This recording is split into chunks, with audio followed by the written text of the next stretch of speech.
है कि आजम खान को लगातार प्रताड़ित किया जा रहा है। ऐसे ऐसे मुकदमे उनके खिलाफ कायम किए गए जो कहीं से भी न तो सही हैं और न उनका कोई आधार बनता है।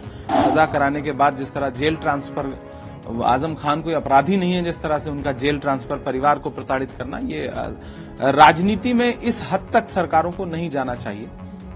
एक बदले की कार्रवाई की जाए। दिल के बहलाने को गालिब, ये ख्याल अच्छा है। सेना का जवान सरहद की हिफाजत के लिए है या आपके कामों का प्रचार करने के लिए, सरकार के कामों का प्रचार करने के लिए? चुनावी भाषणों में आप देखिए कि वो धार नहीं है प्रधानमंत्री जी के जो पहले हुआ करती थी, क्योंकि उन्हें पता है 5 राज्यों के चुनाव में भारतीय जनता पार्टी के लिए कुछ नहीं है।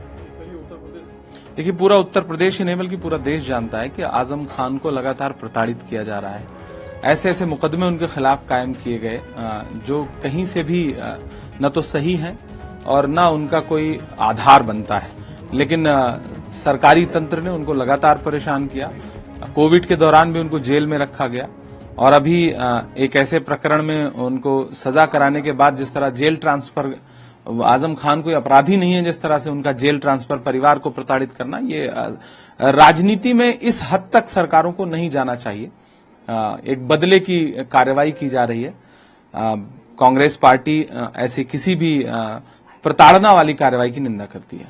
दूसरा सर, कांग्रेस अध्यक्ष खड़गे साहब ने एक पत्र, जो नौकरशाह हैं, जो सेना है, इनकी स्वतंत्र छवि रही है, स्वतंत्र रहने दिया जाए, राजनीतिक तौर पर इसका इस्तेमाल ना हो। साथ में उन्होंने ये भी कहा कि जो 5-0 रिजल्ट 5 स्टेट का होने वाला है, वो 5-0 होने वाला है, 5 हमारे खाते में होगा और 0 जो है वो विरोधी खेमे में होगा। देखिए, देश की सबसे बड़ी विपक्षी पार्टी के अध्यक्ष को इस प्रकरण पर प्रधानमंत्री को पत्र लिखना पड़ रहा है। यही बात सरकार के लिए बहुत शर्मनाक है।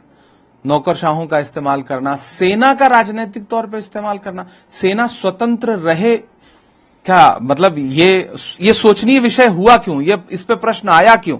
आप सेना का इस्तेमाल क्यों करना चाहते हैं राजनीतिक तौर पर?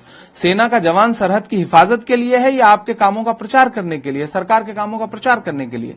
ये सरकार, अग्निवीर का जो परिणाम देश के सामने आ रहा है वो आप देख रहे हैं। जिस तरह से अग्निवीर के नाम पर भर्ती किए गए जो हमारे सिपाही हैं, अगर वो शहीद हो रहे हैं तो उनको एक तरह से उनके साथ जो दुर्व्यवहार मैं मानूंगा कि कोई प्रोटोकॉल न दिया जाना, कोई सम्मान न दिया जाना, उनके जीवन का कोई एक तरह से सुरक्षा नहीं, तो ये सारा कुछ दर्शाता है कि खड़गे जी ने बहुत सही विषय पे प्रधानमंत्री जी को पत्र लिखा और मुझे पूरा विश्वास है कि प्रधानमंत्री जी संज्ञान लेंगे। दूसरी बात है कि 5-0 रिजल्ट होने जा रहा है, ये बात प्रधानमंत्री जी भी जानते हैं। इसीलिए इन दिनों चुनावी भाषणों में आप देखिए कि वो धार नहीं है प्रधानमंत्री जी के जो पहले हुआ करती थी, क्योंकि उन्हें पता है 5 राज्यों के चुनाव में भारतीय जनता पार्टी के लिए कुछ नहीं है। एक सर, ये उत्तर प्रदेश के मंत्री हैं, 10 साल के सपने देख रहे हैं। प्रधानमंत्री नरेंद्र मोदी के नेतृत्व में भाजपा फिर सरकार बनाएगी, बाकी के सपने धरे के धरे रह जाएंगे। दिल के बहलाने को गालिब, ये ख्याल अच्छा है। हमसे जुड़े रहने के लिए हमारे YouTube चैनल को सब्सक्राइब करें और नई वीडियो की नोटिफिकेशन के लिए बेल आइकॉन को दबाएं।